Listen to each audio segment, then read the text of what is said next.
ఆపదామపహర్తారం దాతారం సర్వసంపదాం లోకాభిరామం శ్రీరామం భూయో భూయో నమామ్యహం. శ్రీ శ్రీనివాసః పరదైవతం నః. శ్రీ శ్రీనివాసః కులదైవతం నః. శ్రీ శ్రీనివాసః పరమం ధనం నః. శ్రీ శ్రీనివాసః పరమాగతిర్నః.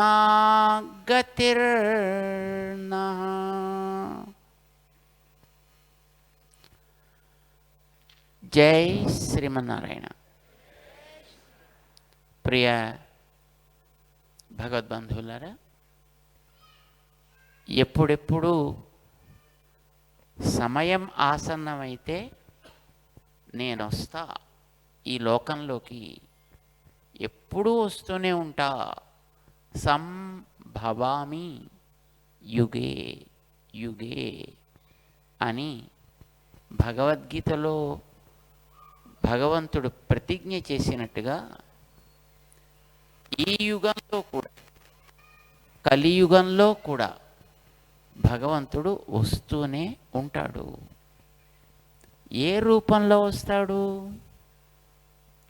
కదిలే రూపమా, కదలని రూపమా? కదిలే రూపంలోనూ రావచ్చు, కదలని రూపంలోనూ రావచ్చు. కానీ కదిలే రూపంలో వస్తే మళ్ళీ కదులుతూ వెళ్ళిపోవాలి. కదలని రూపంలో వస్తే స్థావర ప్రతిష్ఠితుడై ఉండొచ్చు.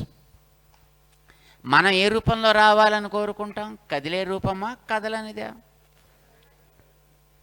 కదిలే రూపంలో వస్తే మళ్ళీ వెళ్ళాల్సి వస్తుంది కదులుతూ కదా.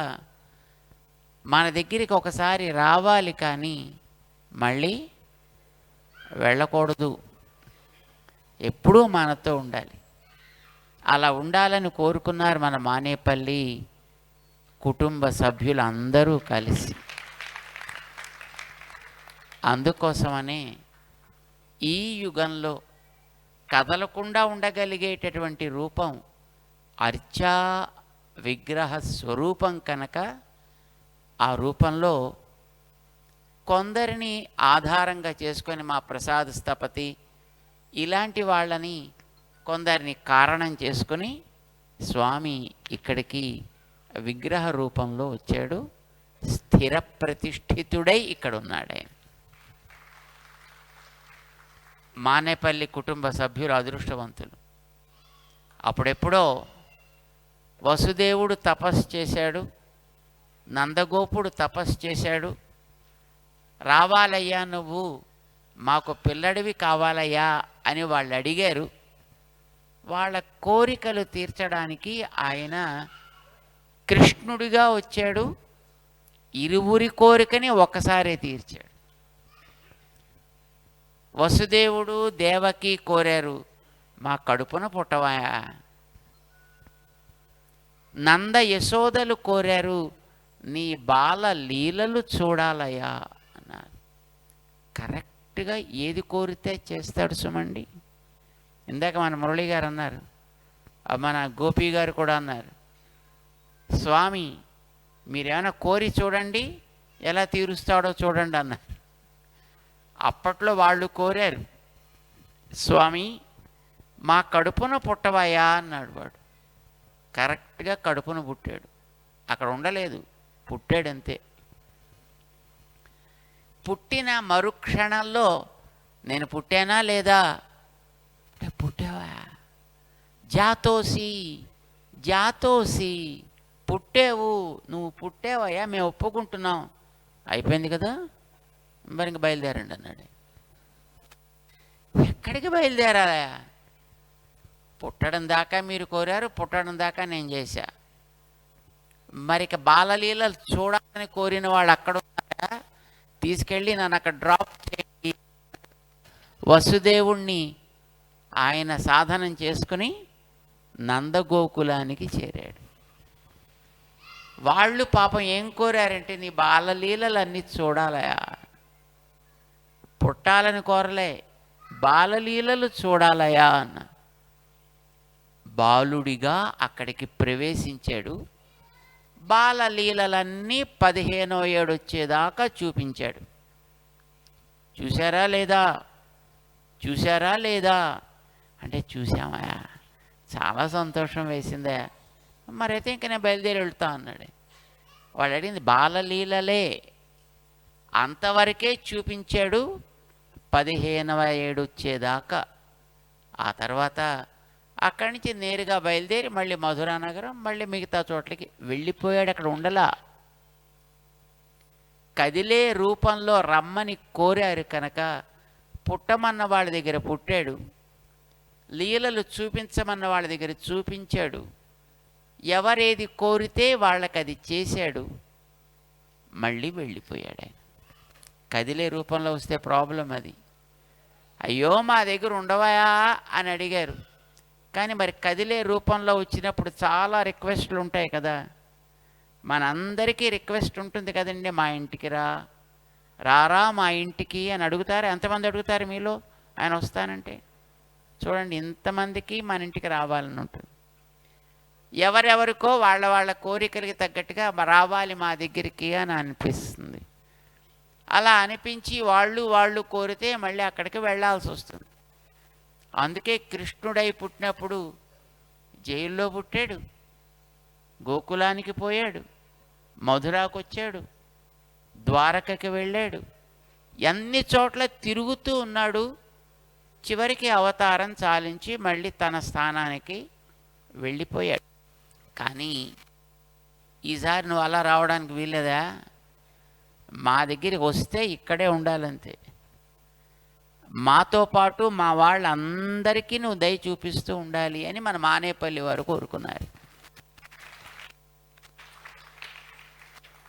తమాషా ఏంటంటే, రామారావు విజయలక్ష్మి దంపతులు వాళ్ళ అదృష్టవంతులు. వాళ్ళకి ఆ పిల్లలిద్దరూ కూడా రత్నాలు లాంటి పిల్లలు. మురళి గారు, గోపి దంపతులు కూడాను. అంటే వాళ్ళు బుద్ధిమంతులు, వాళ్ళ యొక్క ధర్మపత్నులు కూడా అంత బుద్ధిమంతులు. రామారావు గారు, విజయలక్ష్మి గారు చేసిన సంకల్పాన్ని యథాతథంగా నెరవేర్చాలి. ముఖ్యంగా వారి అమ్మగారి మీద వాళ్ళకుండే ప్రేమ అపరిమితం. అందరికీ ఉంటుందనుకోండి, కానీ వీళ్ళకు ఉండేటటువంటి మాతృ ప్రేమ అది మరింత గొప్పది. ఆవిడ కోరుకున్నారు కదా అని ఇంత మహా అద్భుతమైనటువంటి క్షేత్రాన్ని ఇక్కడ కావాలి, రావాలి అని వారు ప్రార్థన చేసుకున్నారు, కృషి చేశారు. స్వామి అనుగ్రహించాడు. ఇక్కడికి ఒక మంచి అర్చకుడిని తెచ్చుకున్నాడు, మన శ్రవణ్ కుమార్ లాంటి వాళ్ళని. మంచి పరివారాన్ని తెచ్చుకున్నాడు. అందమైనటువంటి రూపాలని ఆవిష్కరించగలిగేటటువంటి మా ప్రసాద్ లాంటి స్థపతుల్ని తెచ్చుకున్నాడు. తన యొక్క దివ్య స్థానాన్ని ఇక్కడ ఏర్పరచుకున్నారు. ఇందాక మీరు పైన స్వామిని చూడడానికి వెళ్ళారు కదా, ఆ వెళ్ళినప్పుడు పరిక్రమణ చేస్తుంటే ఒక చోట గోడ పక్క నుంచి చూస్తే అక్కడ క్రింద కొన్ని సన్నివేశాలు మీకు కనిపిస్తాయి. ఒక చోట కొన్ని రాళ్ళు, కొన్ని గుట్టలు ఇలాంటివి కనిపిస్తాయి. ఆ స్థితిలో ఉండేది ఇది మొదట. అలాంటిది ఇలా తయారైంది.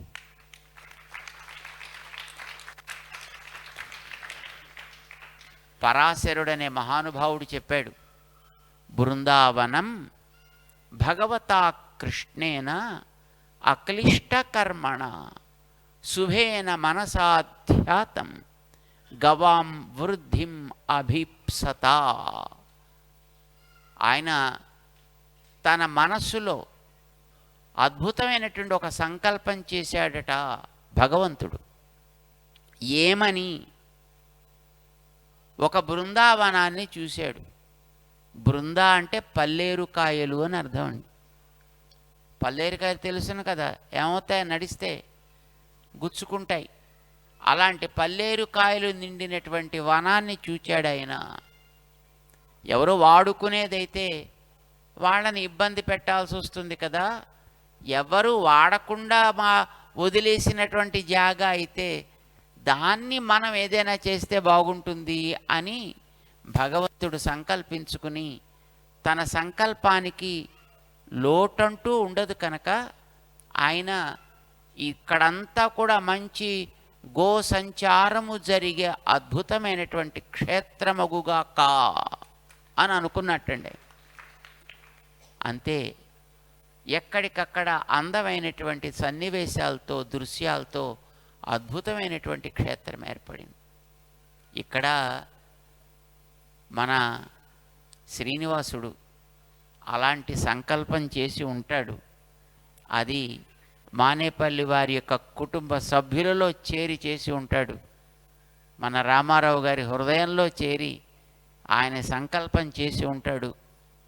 అంతే, ఇక్కడ ఆ కొండలుగా గుట్టలుగా ఇతరత్ర ఉపయోగపడకుండా ఉండేటటువంటి ఆ జాగా ఈవేళ ఒక బంగారు గిరిగా మారింది, స్వర్ణగిరిగా మారింది. మామూలు స్వర్ణగిరి కాదు, నిజమైన స్వర్ణగిరిగా మారింది. భగవంతుడి కంటే మించిన స్వర్ణం ఏముంటుందండి?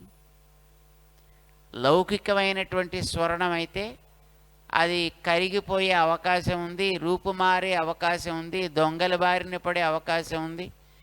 ఇవేవీ లేకపోతే ఎవడో వచ్చి ట్యాక్స్ వేసి పట్టుకుపోయే ప్రమాదం.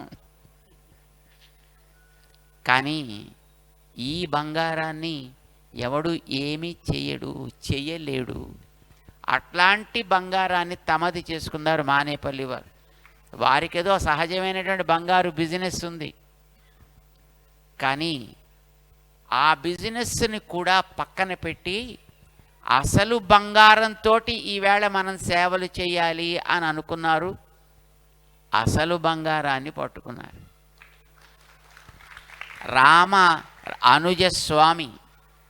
రామానుజస్వామి వారి గురించి చెప్తారు. యో నిత్యం అచ్యుత పదాంబుజ యుగ్మ రుక్మ వ్యామోహత. రుక్మం అంటే బంగారం. రామానుజుల వారికి బంగారం అంటే వెర్రి ప్రేమ కలిగిందట. అదేంటండి, ఆయన సన్యాసి కదా? అవును, ఆయనకి బంగారం మీద ప్రేమ ఏమిటండి? మామూలు బంగారం కాదోయ్, మరేం బంగారం అండి? పదాంబుజ యుగ్మ రుక్మ, 2 పాదములనే బంగారం. ఏ 2 పాదాలండి? అచ్యుత పదాంబుజ యుగ్మ రుక్మ.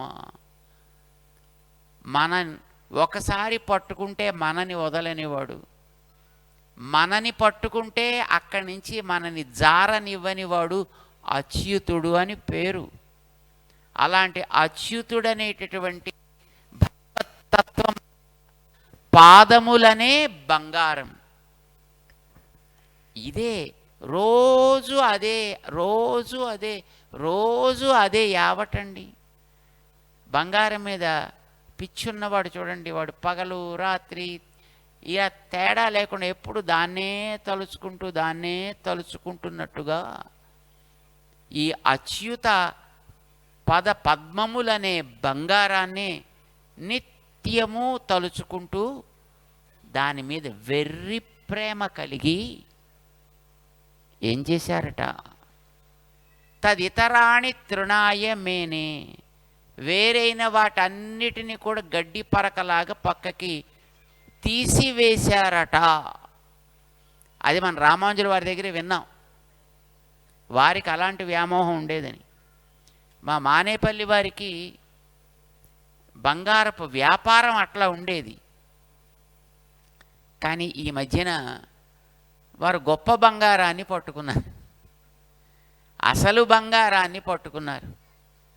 వెంకటేశ్వర స్వామి పాదపద్మాలని పట్టుకున్నారు. మీరు వింటే బహుశా ఇది అతిశయోక్తి అనుకుంటారేమో, కాదు, ఈ బంగారాన్ని పట్టుకున్న తర్వాత తదితరాన్ని తృణాయ మేనే, వారు కూడా ఇదివరకు చేసేటువంటి బిజినెస్కి స్వస్తి చెప్పి ఇక్కడే మొత్తం గడుపుతున్నారండి కాలం అంతా. ఇందాక చెప్పారు మన శ్రవణ స్వామి, స్వామి ప్రతిష్ఠ జరిగి ఇప్పటికి 120 ఏళ్ళు 120 రోజులు కాబోతోంది అని. ఇక్కడ ప్రతిష్ఠ చేయడానికి వచ్చినప్పటి నుంచి ఇప్పటిదాకా మళ్ళీ ఈ క్షేత్రం వదిలి వాళ్ళ ఇంటికి కూడా పోలేదండి, బంగారు దుకాణానికి కూడా పోలా. రామారావు దంపతులు ఇక్కడే స్వామి సన్నిధిలోనే, స్వామి సేవలోనే తమ జీవితాన్ని వాళ్ళు గడుపుతూ తక్కువేమి మనకు అనుకుంటూ ఉన్నారు ఇక్కడ. మొన్న వారి కుమారులు మురళి గారు, గోపి గారు వచ్చారు మా దగ్గరికి. ఎలక్షన్స్లో ఓటు వేయాలి కనుక అప్పుడు ఇక్కడి నుంచి బయటికి వెళ్ళాల్సి వచ్చింది తప్ప, లేకపోతే మేము ఇక్కడే ఉన్నామండి మొత్తం పూర్తిగాను. కొండ దిగి కూడా వెళ్ళలేదు. స్వామి సేవలో ఎంత హాయిగా అనిపిస్తోందో. ఇంతకాలము జీవితమంతా పొందిన ఆనందం ఒక ఎత్తు అయితే, స్వామి సేవ ఇక్కడ ఆరంభం చేసిన తరువాత ఇక్కడికి వచ్చేటటువంటి భక్తులని చూస్తూ, భాగవతులని చూస్తూ, వారి సేవలని చూస్తూ, భక్తుల శ్రద్ధని చూస్తూ, వారిలో ఉండేటువంటి ప్రేమని చూస్తూ, ఇక్కడ మేము సాగించేటటువంటి ఈ జీవితంలో పొందిన ఆనందం ఇదివరకటి ఆనందం కంటే ఎన్నో రెట్లు అనిపిస్తోందండి మాకు అన్నారు వాళ్ళు. అది జన్మాంతర సుకృతం వారికి ఫలించింది, ఆ కుటుంబ సభ్యులందరికీ. అయితే అది వారి కుటుంబం అంటే వారి పరిమిత కుటుంబం కాదు, ఎక్స్టెండెడ్ ఫ్యామిలీ అందరికీ కూడా ఆ రకమైనటువంటి శ్రద్ధని వాళ్ళు కలిగించగలిగారు ఇక్కడ ఏర్పరిచినటువంటి అద్భుతమైనటువంటి సన్నివేశాల చేత.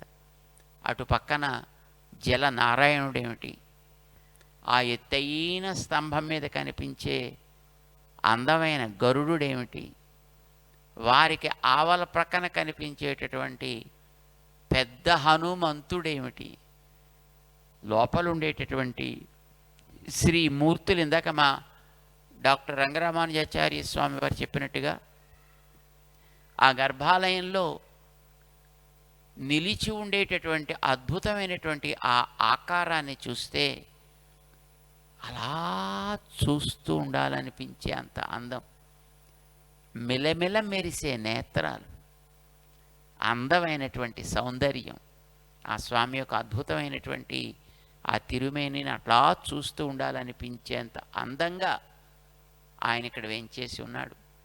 ఆ చుట్టూ ఉండే సన్నివేశాలను అట్లాగా స్వామి ఏర్పరచుకున్నాడు.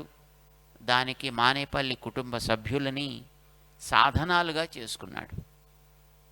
వారు కూడా మేం చేస్తున్నాం, ఇది మేం జరిపితే వచ్చింది ఇది అనే అహంకారం లేకుండా స్వామి చేయించుకుంటున్నాడు ఇలాగ మా చేత, స్వామి సేవలో ఇలా చేసే అదృష్టాన్ని మాకు ఇస్తున్నాడు అనే ఒక అందమైనటువంటి నిరహంకార భావనతోటి వారి సేవని చేస్తున్నారు.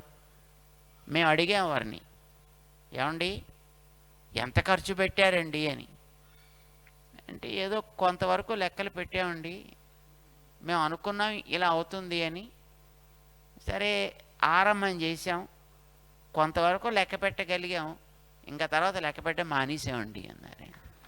ఏం చేయించుకుంటే, ఎలా చేయించుకుంటే, ఎంత చేయించుకుంటే ఆయన ఇష్టం, దాంట్లో ఇంకా మా ప్రమేయం అంటూ ఏమీ లేదు అన్నారండి. మాకు భలే ఆనందం వేసింది, ఆ మాట వింటే ఆనందం వేసింది. సాధారణంగా ఎవరైనా మేము ఇంత చేసాం, అంత చేసాం, ఇలా చేసాం, అలా చేసాం అని అనుకుంటారు కదండి. ఆ గర్వం లేదు వాళ్ళ కుటుంబ సభ్యుల్లో. భగవంతుడిచ్చినటువంటి ఒక గొప్ప వరం, చక్కటి సేవలు భక్తులకు అందేటట్లుగా, భక్తులు ఆనందించేటట్లుగా, దర్శించిన వాళ్ళకి మళ్ళీ దర్శించాలనిపించేటట్లుగా చక్కగా చేస్తుండేటటువంటి ఆ కుటుంబ సభ్యులందరికీ కూడా మేము మంగళాశాసనం చేస్తున్నాం. అట్లానే వారి యొక్క ఉత్సాహానికి, వారికి ఉండేటువంటి విశ్వాసానికి కూడా తగినటువంటి ప్రోత్సాహం ఇచ్చేటట్లుగా మన ప్రధాన అర్చక స్వామి మన శ్రవణ్ చాలా అద్భుతమైనటువంటి ఒక టీమును తయారు చేసుకుని, వారు ఏ సేవలు ఎలా జరగాలి అని అనుకుంటున్నారో, భక్తులకి ఎట్లా అందాలి అని అనుకుంటున్నారో అట్లాగా అటు సంప్రదాయానికి విరుద్ధం కాకుండా, ఇటు భక్తులకి అసంతృప్తి కలగకుండా అందరినీ కూడా సర్దుకుంటూ సవరించుకుంటూ మంచి సేవలు అందించేటటువంటి శ్రీమాన్ శ్రవణ్ వారి యొక్క పరివారం, అర్చక పరివారానికి అంతటికీ కూడా మేము అనేక మంగళాశాసనాలు చేస్తున్నాం.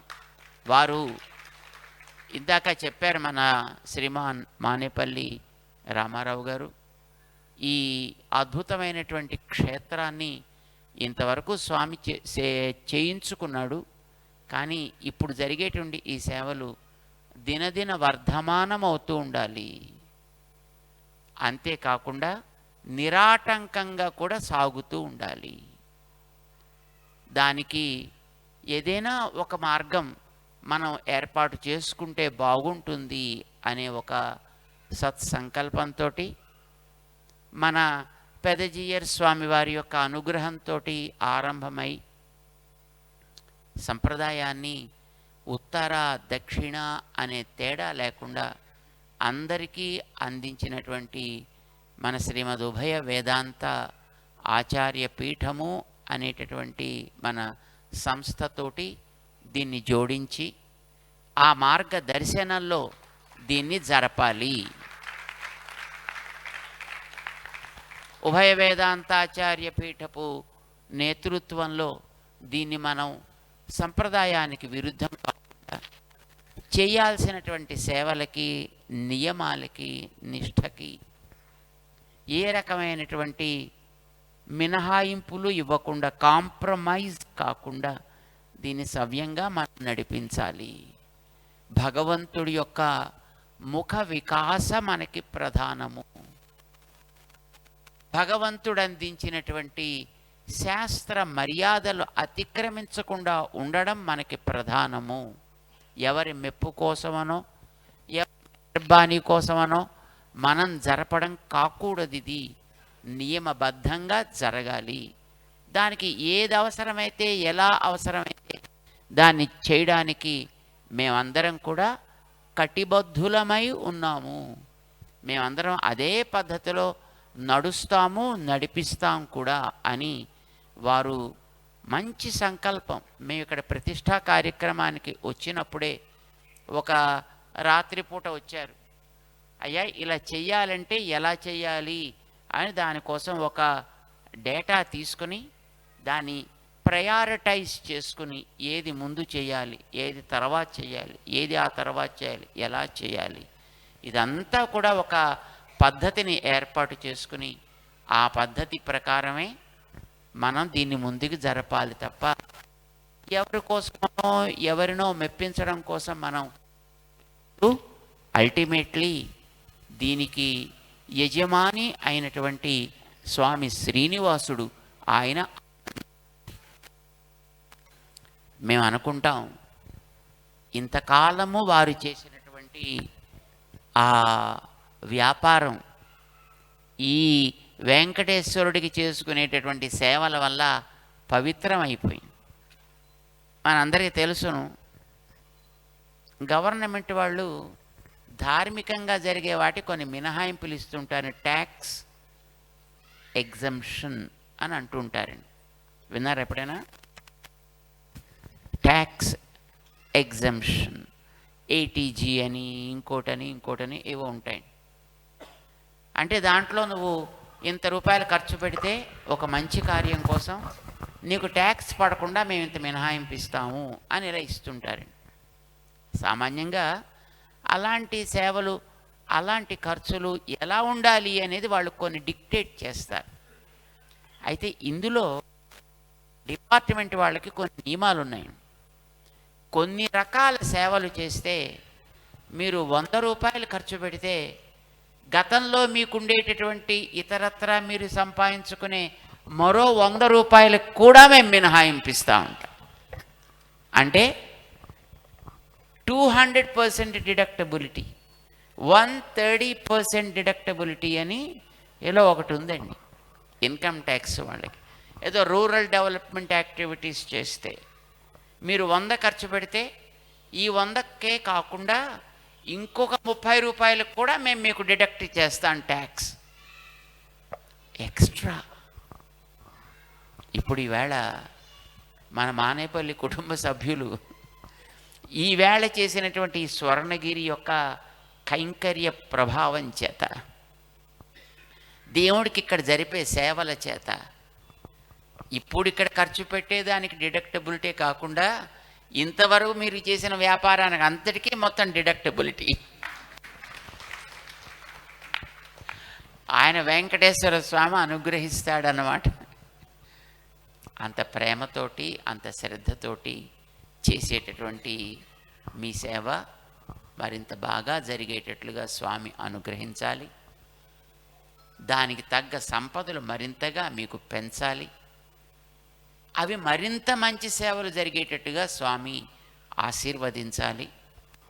ఆచార్య పీఠానికి ఈవేళ దీన్ని సమర్పణ చేస్తున్నాం అని అనేది ఫార్మాలిటీగా పత్రాల కోసమో లీగాలిటీ కోసమనో మనం అనుకున్నా, ఇది వెంకటేశ్వరుడి యొక్క నిత్య సేవగా నిరంతరము మంచిగా జరపగలిగే శక్తి భగవంతుడు మీకు ఇవ్వాలి. ఇక్కడ ఉండే పరివారం అంతటికీ అట్లాంటి ఒక అంకిత భావాన్ని స్వామి కల్పించాలి. మన శ్రీమద్ ఉభయ వేదాంత ఆచార్య పీఠం ఎప్పుడు ఏ రకమైనటువంటి సూచనలు, సలహాలు, మార్గదర్శనము అవసరమైన వాటన్నిటినీ కూడా చక్కగా అందిస్తూ ఈ స్వామి సేవ, మీరు చేసేటటువంటి ఈ సేవ నిరంతరము పారంపర్యముగా జరుగుగాక అని మీకు ఎప్పుడు తోడుంటుంది. చక్కగా సేవలు జరిపేటటువంటి ఆరోగ్యం, ఆయుష్యం కూడా భగవంతుడు మీకు ప్రసాదించాలి అని మేము స్వామి సన్నిధిలో ప్రార్థన చేస్తున్నాం. వెంకటేశ్వర స్వామికి కూడా ఆచార్యులై వెంచేసి ఉండేటటువంటి సమతామూర్తి భగవద్ రామానుజుల వారి యొక్క శ్రీపాద సన్నిధిలో కూడా మేము ప్రార్థన చేస్తున్నాం. స్వామి యొక్క శ్రీనివాసుడి సేవ బాగా జరగాలి అని. రామానుజాచార్యుల వారు మేల్కోట అని క్షేత్రంలో కొంతకాలం ఉన్నారండి. కర్ణాటక రాజ్యంలో ఉంది అది. సుమారు 20 సంవత్సరాల పైగా మేల్కోటలో ఉండి అక్కడ ఆలయాన్ని ఇట్లాగే నిర్మాణం చేయించి అందులో స్వామి యొక్క మూర్తిని ప్రతిష్టాపన చేసి, ఉత్సవమూర్తులు ఎక్కడో ఢిల్లీలో సుల్తాన్ దగ్గరుంటే వాటిని కూడా రప్పించి, ఎప్పుడో కృష్ణావతారంలో స్వామికి అర్పించే వజ్ర కిరీటాన్ని పునర్వసు నక్షత్రం శ్రీరామనవమికి మరునాడు పుష్యమి నాడు స్వామికి సమర్పించే వ్యవస్థని చేసి చాలా చేశారండి. ఇట్లాగా అసలు అక్కడే వారు సమతామూర్తి అనేటటువంటి పేరును కూడా పొందారు. 20 ఏళ్ళు అయిపోయింది. ఆ తర్వాత వాళ్ళు మళ్ళీ తిరిగి శ్రీరంగానికి బయలుదేరాల్సినటువంటి సన్నివేశం వచ్చింది. సుమారు 52 కుటుంబాలను అక్కడ ఏర్పాటు చేశారు వారు స్వామి సేవలో. వివిధ రకాల సేవలు. ఇప్పుడు ఇక్కడ మన వాళ్ళు చూడండి, అర్చక స్వాములను ఏర్పాటు చేసి, తళిహ స్వాములను ఏర్పాటు చేసి, ఎట్లాగైతే స్వామి సేవని ఒక పద్ధతిలో జరపాలనుకుంటున్నారో అట్లాగే వారు కూడా సుమారు 52 కుటుంబాలను ఏర్పాటు చేశారట. వాళ్ళందరికీ కూడా అక్కడి నుంచి రామానుజుల వారు బయలుదేరుతుంటే, అయ్యో అయ్యో వెళ్ళిపోతున్నారే, మాకు ఏదైనా ఒక మార్గదర్శనం చేయండి అని అడిగితే రామానుజుల వారు వారితో చెప్పారట, అక్కడ ఉండేటువంటి వాటితోటి, చిన్ని పిల్లవాడికి అప్పుడప్పుడే పాకడం అలవాటయ్యే వయస్సు వచ్చినప్పుడు ఆ పిల్లవాడి విషయంలో తల్లి ఎంత శ్రద్ధని వహించి ఉంటుంది. ఇంట్లో ఇదివరకు రోజుల్లో దిగుడు బావులు ఉండేవి. దిగుడు బావి అంటే తెలుసునా? దిగుడు బావి అంటే నేలవార ఉంటుంది, కిందకి మెట్లు ఉంటాయి, దాంట్లోకి దిగచ్చు, స్నానం చేయొచ్చు, నీళ్లు తెచ్చుకోవచ్చు. చాలా చక్కగా మంచి అందంగా ఉంటుంది, లోతు కూడా ఉంటుంది. ఆ దిగుడు బావి తీరంలో ఆడుకోవడానికి వెళ్ళినటువంటి, అప్పుడే పాకడం వచ్చినటువంటి పిల్లవాడు ఉంటే ఆ పిల్లవాడి విషయంలో అక్కడే ఉండేటువంటి తల్లి ఎంత శ్రద్ధగా జాగ్రత్తగా ఆ పిల్లవాడిని కాపాడుకుంటూ ఉంటుంది. మీరు ఈ స్వామి విషయంలో అలాంటి శ్రద్ధతోటి ఉండండి అయ్యా. కంటికి రెప్పల ఎప్పుడు జాగరూకతోటి స్వామికి ఏ ఉపద్రవం జరగకుండా జాగ్రత్తగా చూసుకోండి నాయనా అని వారు ఆదేశించారట మేల్కోటలో. అట్లాగా మన మానేపల్లి వారు స్వామిని ప్రేమతో శ్రద్ధతో జాగ్రత్తగా చూసుకుంటున్నారు. ఇప్పుడు కూడా ఆ శ్రద్ధ, ఆ ప్రేమ, ఆ విశ్వాసం వారిలో కుటుంబ పరంపరగా సాగాలి అని మేము భగవంతుడిని ప్రార్థన చేస్తున్నాం. మన ఉభయ వేదాంతాచార్య పీఠం యొక్క అడ్వైజర్ మా డాక్టర్ రంగరామానుజాచార్య స్వామి వారికి శాస్త్ర రత్నాకర అనేటటువంటి ఒక ఉపాధి, మహామహోపాధ్యాయ అంటారు. అలాంటి ఒక టైటిల్ స్వామివారికి. అద్భుతమైనటువంటి మంచి